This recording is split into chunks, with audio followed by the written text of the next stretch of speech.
Thank you, Madam Mayor.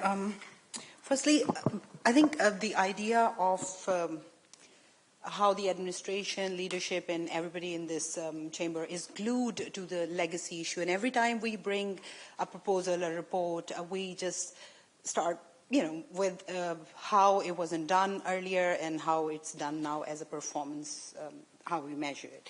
However, I would like to mention that in 2023, when we were subjected to Section 114, we had multiple times to bring our house in order. Yeah, we're in 2025 today.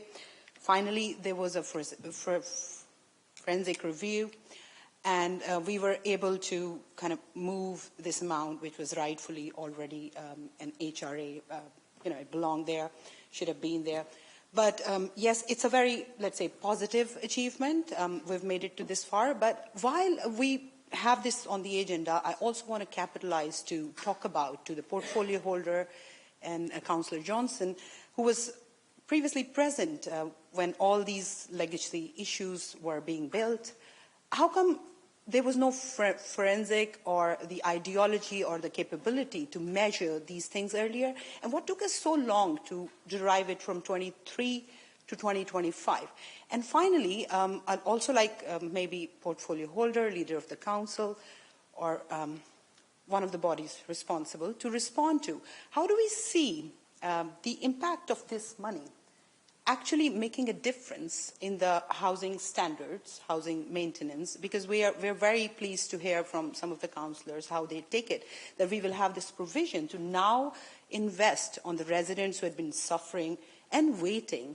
And believe me, it's 2 washing machines for a couple of people, or maybe sometimes a roof leaking, a heating issue for multiple months. And there are small and big issues that had been ignored and overlooked. And I have in my constituency, just with myself, I can't speak for the other ward councillor, good 258 cases from housing, waiting to be responded for last 3 to 4 years. How do we connect this decision with what we deliver back to the people? Yes, the money wasn't there. Now we found it. Very good. Brilliant. Thank you.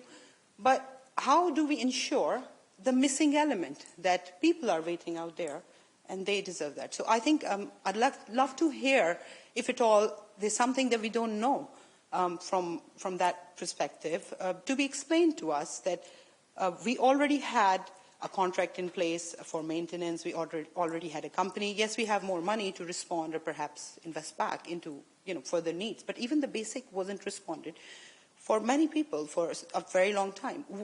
How does that delivery? How do you connect these two working together? So that'll be all. Thank you.